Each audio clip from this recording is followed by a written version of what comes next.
নমস্কার বন্ধুরা, কেমন আছো তোমরা সবাই? ওই যে কথায় আছে না, ভোগ দর্শনে জীবন সার্থক। তো এই দেখো, লোকনাথ পুজোর ভোগের দর্শন। তো আজকে আমি চলে গেছিলাম আমার এক ছোট্টবেলার বান্ধবী, তার বাড়ির লোকনাথ পুজোর উৎসবে। তো আমাকে প্রতি বছর, মানে সারা বছর আমরা যে যার কর্মে ব্যস্ত থাকি না, কিন্তু এই দিনটায় ঠিক তার আগের দিন একটা ফোন চলে যায়, রুমি তুই কিন্তু ভুল করিস না, হ্যাঁ, কালকে কিন্তু তুই অবশ্যই আসিস। আর আমিও সব কাজের মাঝখানে ঠিক সময় করে ওর বাড়ি চলে যাই, কারণ এটা প্রতি বছর, আজকে বহু বছরের বন্ধুত্ব এইভাবেই টিকে আছে। তো আমি সেই মানে যত কাজেই থাকুক না কেন, তার মধ্যে চলে যাই ওর বাড়িতে। এই দিনটায় সত্যি খুব আনন্দ হয় পুজোয়, উৎসবে। এই দেখো আমার বান্ধবী, সে সবার জন্য মানে প্রসাদ রান্না করতে বসে গেছে। ঠাকুর পুজো হয়ে গেছে, বাকি অত লোকজন আসবে খাবে, তাদের জন্য পুজোর আয়োজন করছে। আমাকে দেখে তো বলছে, এই তুই ভিডিও বানাস না, ভিডিও বানাস না। আর আমি কোথায় কথা শোনার মানুষ বলো? এই সুন্দর মুহূর্তটাকে ভিডিও না বানিয়ে পারি, আর আমার এই সুন্দর সুন্দর বন্ধুদের কাছে সেটা শেয়ার না করে কি করে পারি বলো তো? তাই ওর বাড়ির এই পুজো অনুষ্ঠান আমি শেয়ার করলাম।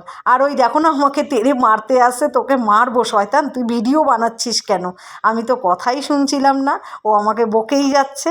সে বকুক গে, এগুলো তো বন্ধুত্বের মধ্যে একটা খুঁটিনাটি, একটা আলাদা আনন্দ, তাই নাকি? তো এই দেখো না, সবাইকে ফল প্রসাদ দিয়ে পরিবেশন শুরু করলো। তো এই বছরে এই প্রথম কিন্তু আমার পাতে ওই যে ফল প্রসাদ দিল, তার মধ্যে পড়েছে কি জানো?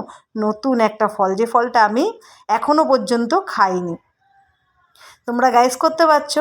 এই দেখো, জাম। জাম আমি এখনও খাইনি। তো প্রসাদ হিসাবে আমার পাতে আজকে পড়লো, ভীষণ আমি আনন্দ।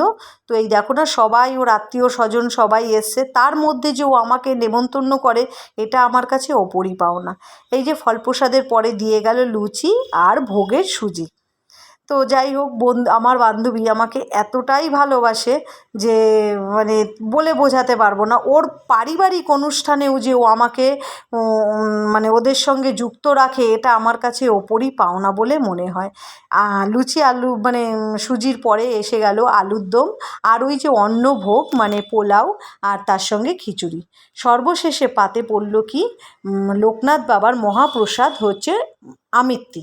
তো আজকের এটা দিয়েই আমার ব্লগটা শেষ করছি। তোমরা অবশ্যই জানিও কেমন হয়েছে আমার ব্লগটা। আজকের মতন এখানেই রাখলাম, টাটা।